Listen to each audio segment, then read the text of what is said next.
Save the city or catch your greatest enemy. You can't do both.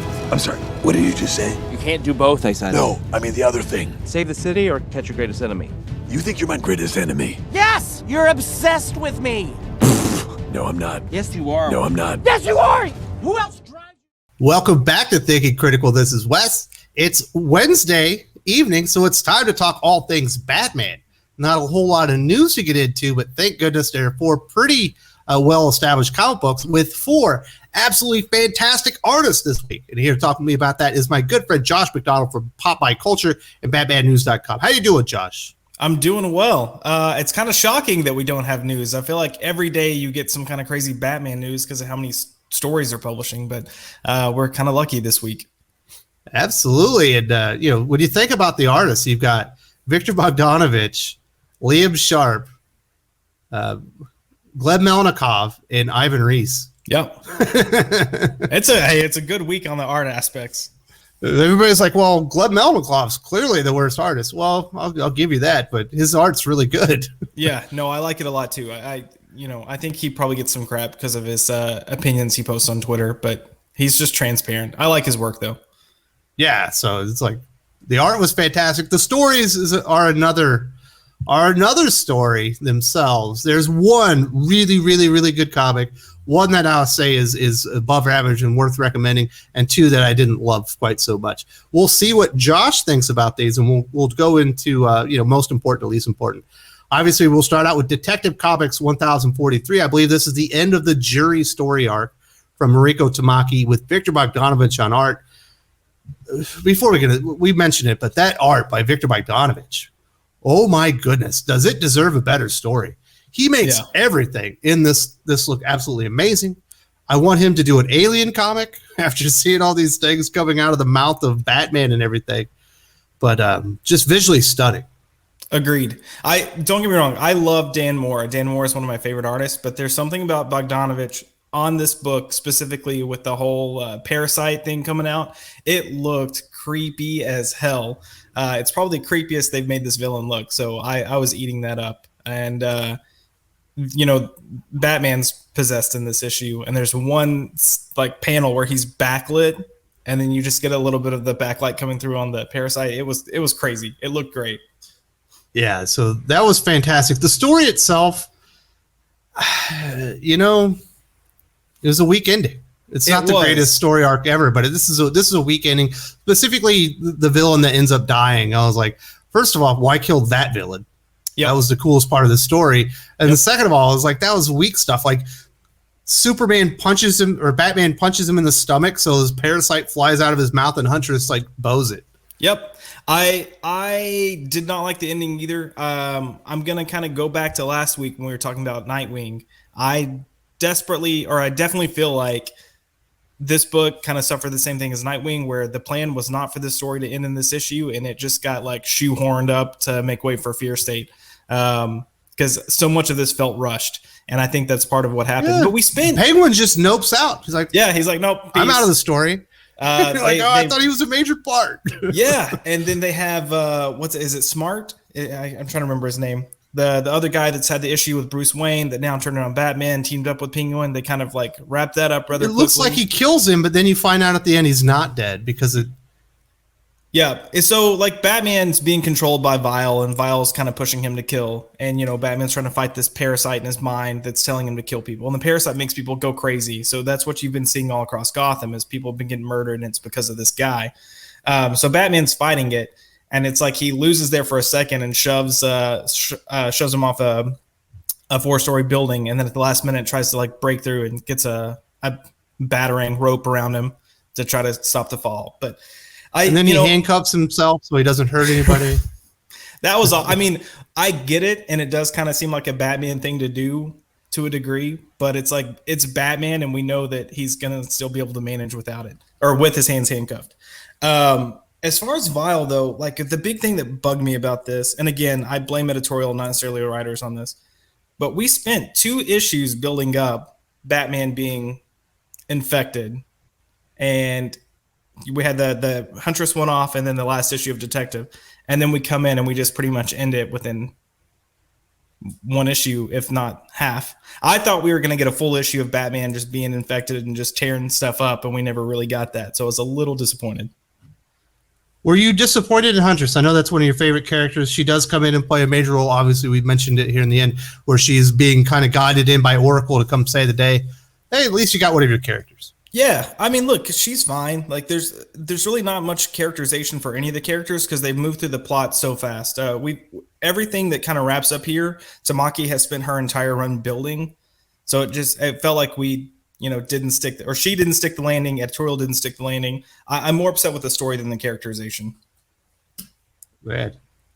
I'm forgetting the name of the other villain that looked like he died, but he made it. I'm sorry. Yeah, I am too. I was looking for it, but I couldn't get it. So I don't recommend Detective Comics, but if you can buy a $5 comic book just for the art alone, do it. Like the art is bonkers, really good. Oh yeah, definitely reminiscent of Capullo. You can see why the comparisons are there. Some say he's a Capullo clone. I think he's got his own style, but he certainly is influenced by Capullo. Oh, definitely. Like I think you kind of see the Capullo influences. I tend to see it in the faces for sure. And artists are going to kind of have their own style and kind of pick up things that they like and kind of make an amalgam of different techniques and looks. If I got a book or a regular series that had Capullo and Bogdanovic on it, like I'd be happy with it. I think it would kick ass. Mr. Oh, Worth. yeah. Oh, that's what it is. Yep. Yes. There we go. I can't believe I forgot that. So I know, and I don't recommend it. But the story, the art is just fantastic. The art's fantastic. I'm not going to say that I wouldn't not recommend it. It looks like they tried to wrap it up in a way that even though they wrapped up the story for now, it looks like they've left it open so it can come back. So I'm curious to see if she does that. Vile should have stuck around, though. I'm just calling that one. Oh, 100%. Like you were literally setting up a whole new arc, and then they just killed it. So yeah. Batman Reptilian. We've got Garth Ennis with Liam Sharp. So far, the visuals have been spectacular. They continue to be spectacular. There's some pretty grotesque things happening in this. I can already tell that this Black Label series, when it's released in trades, will be like a 4.5 star, 5-star trade as you read the entire story in one arc. It's not really written sequentially to be a comic book series, so it just kind of continuously ends, on a bit of a cliffhanger. So that kind of, it has that going against it, but the art in itself is so mesmerizing. It's amazing. There's some really crazy stuff going on here, and we're certainly learning a little bit more about whoever this character, this Reptilian that we haven't seen, hasn't been discovered yet, is likely related to Killer Croc, and this time he was coming for Joker. Correct. I do want to touch on the art real quick. So I'm a big fan of Liam Sharp in general, but this is different than what his art usually looks like. He's painting here, and usually his art is very pretty, I will say. And this is pretty, but it's pretty in a very seedy, dark, dirty, textured kind of way. And I really like that. I think it fits the story. Because if you're familiar with Garth Ennis, he doesn't necessarily write happy stories. But I really like this book. And I agree with you. It's definitely written for a trade. I think most writers write for trade these days. So sometimes when you try to break that up in issues, it doesn't exactly work out the way you want it to. And that's a hard job. You're trying to tell one single compact story. This isn't supposed to continue on. Yeah. It's supposed to be self-contained. Correct. And I think sometimes they might have these ideas, because I know at one point DC was just pushing the idea of pushing trades or just graphic novels. And I have to wonder if this was one of those concepts at first, and then they decided to go ahead and break it up and release it. Well, it's pretty crazy. The Joker by the end of this thing looks pretty messed up. We get some really nice shots of, like, there's a fake Joker that comes out kind of after Batman. There's some shots of the whole city. And I just really like it. I don't so much love the relationship that I'm seeing between Bruce Wayne and Alfred in here. Obviously, we don't get to see Alfred in the mainline series. Yeah. I don't mind Alfred as a foil or a ball buster to Bruce, but here it almost feels like he's being too antagonistic to me. Yeah, I kind of chalk that up to standard Garth Ennis. I kind of feel like you're always going to get a darker kind of version of characters with him, and Alfred's sense of humor is definitely on the darker side. It's almost kind of like petty in some ways, of Yes. He doesn't agree with what Batman or Bruce is doing, and he kind of sees his mission as a joke. He says a line along the lines of like, oh dear, pretty much all your villains are going away for you. What a shame. Yeah, who are you going to beat up? Yeah, that's what it is. Yeah. I mean, I'm not going to lie. I did laugh at that, but it is darker than it was just the way that it was written, the way that the sentence was phrased that made it a little darker, because it's something I could see Alfred saying, but usually it's more of a on airs and kind of, lighter. And this was definitely a little bit of a darker tone. Yeah. So I definitely recommend this one. The art is like nothing you're going to see in a comic book today. Certainly Agreed. like nothing you're going to see in a Batman comic. It's similar to Lee Bermejo just because it's painted, but it's completely different. It's more abstract. It's more, expression type of painting rather than, a straight picture. And I think that's just amazing. He's also coloring it himself, and I think that adds a lot to the illustrations. Agreed. It kind of lets him enact his vision. And yeah, you're right. There's definitely like a Lee Bermejo type tone to this. Lee Bermejo's lines are a lot tighter because he uses really, really heavy inks when he draws. But that kind of vibe is there. I did want to ask you, you've read the future solicitations, right? I read the one from this month and I was mad because they kind of gave away. Yeah. I did the solicitations video. I was like, thanks. Yeah, I was so pissed when that happened because I'm like, part of the reason I love this, what I'm enjoying about the story is that idea of the hunt and kind of this, the suspense there. And for me, the solicitations just kind of ruined that. So if you're at DC, freaking stop. Jesus. Yeah. Asshole. This comic book is going to sell without a solicitation simply because it's Garth Ennis and Liam Sharp on a Batman book. Agreed. 100%. And I think you could put Batman Reptilian continues. And that could be the solicitation. Oh, 100%. Or just, like it all comes to you could just do that standard. It all comes to a close here and we're there. But yeah, you're right. The names on the book and this title alone is going to sell it. And then you factor in the good word of mouth they got from that first issue and the positive reviews that came out. It's gangbusters. The thing I liked about the first issue is when they were portraying Batman in the presence of the other villains, he looked like a demon.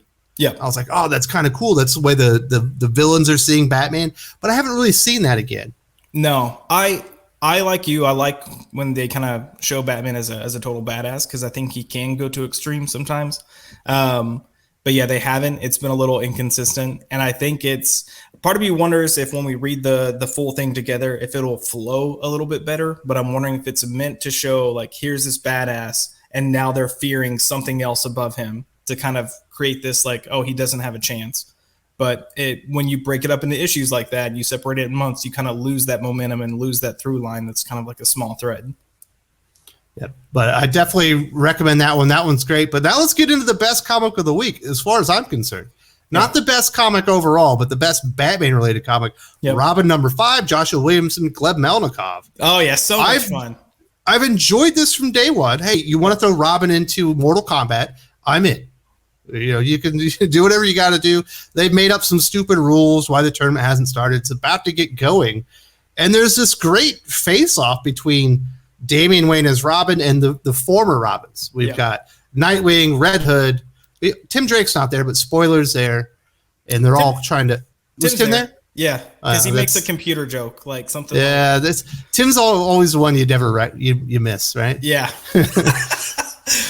But there's a great line where Dick and Damian are having a moment because they used to be Batman and Robin. And he's like, you were my Robin first. It was a really good moment. And then, Damian being the little shithead he is, like lets it out of the bag that he knows how to defeat every other Robin. He's like, you're sentimental, you're this, you're that.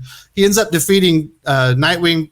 Well, Nightwing lets him do it because there's a bond there. But he certainly defeats Jason Todd by using his emotions against him. I love it. So the Jason Todd scene in particular, I laughed so hard because Jason's written as such a hard ass.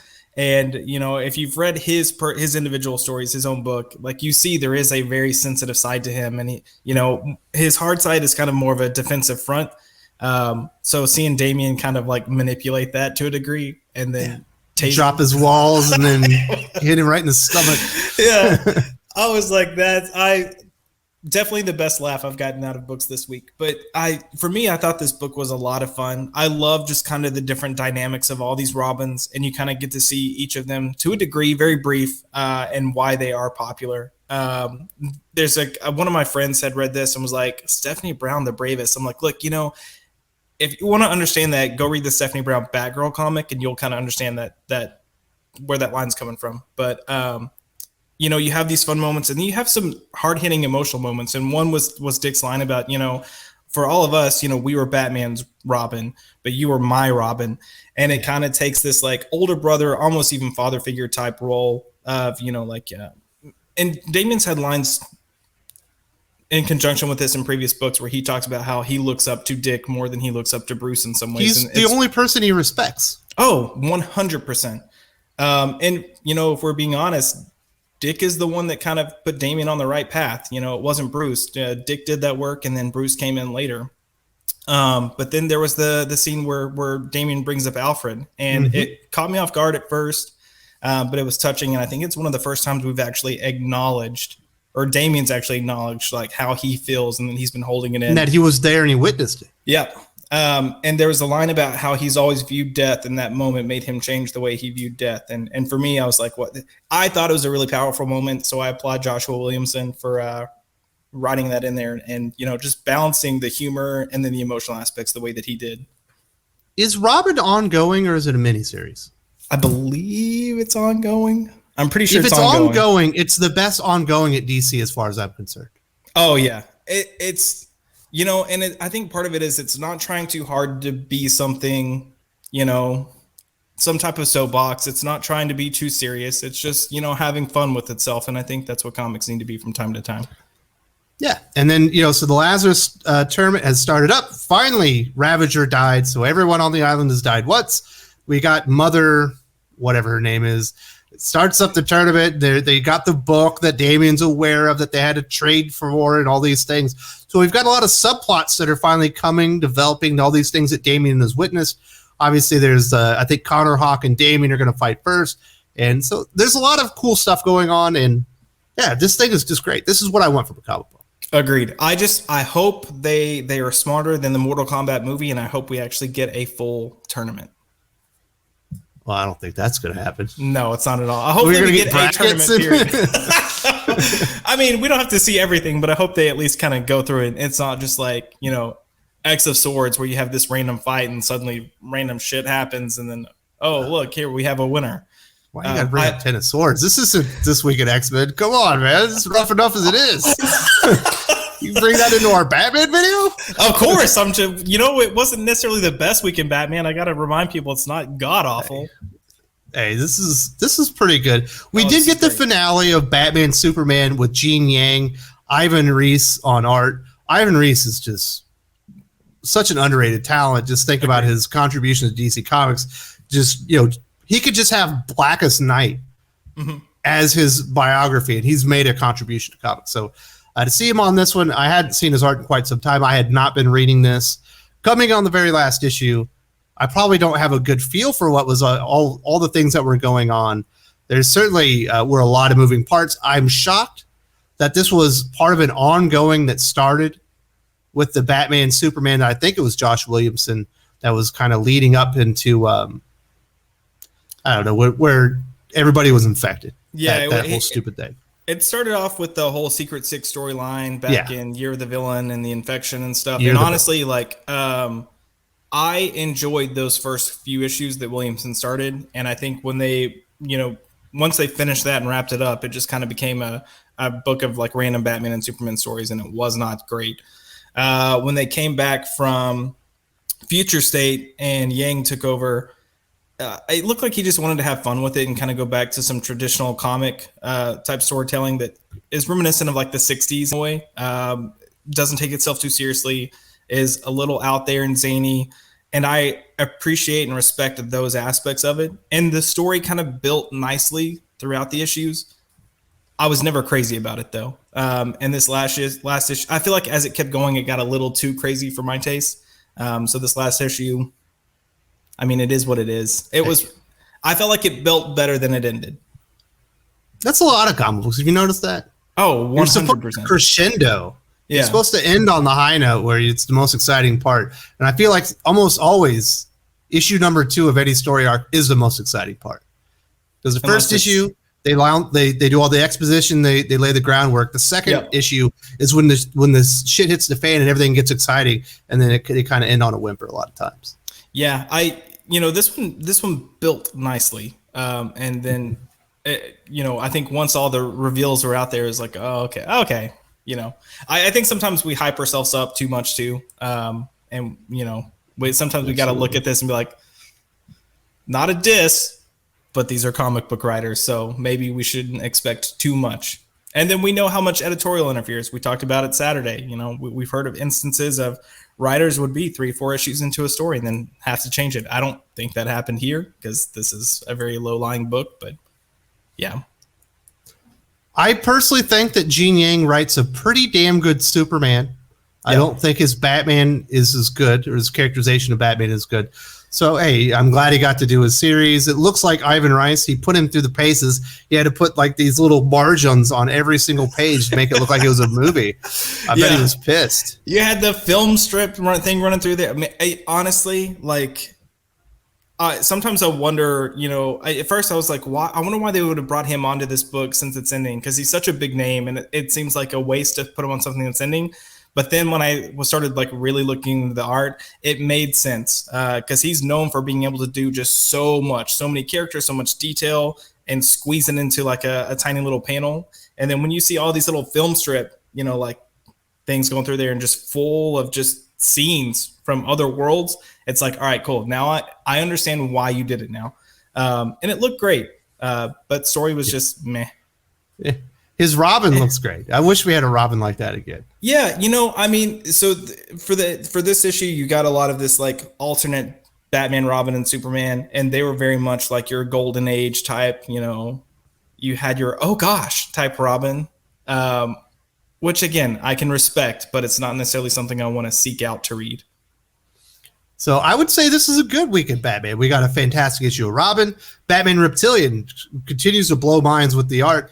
Even the comics that I didn't enjoy as much, Detective Comics 1043, the art is fantastic. I think that you could have ended a story arc like this better. And Batman Superman 22, it's hard for me to gauge because I wasn't reading it because it was wild and zany here at the end. But the art, once again, fantastic.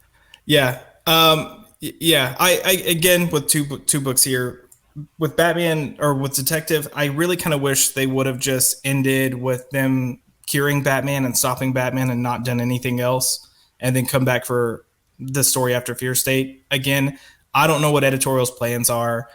We already know that a crisis is looming sometime next year. They're probably just trying to wrap crap up so they can move on. But it sucks in the meantime because we were building some nice plot threads.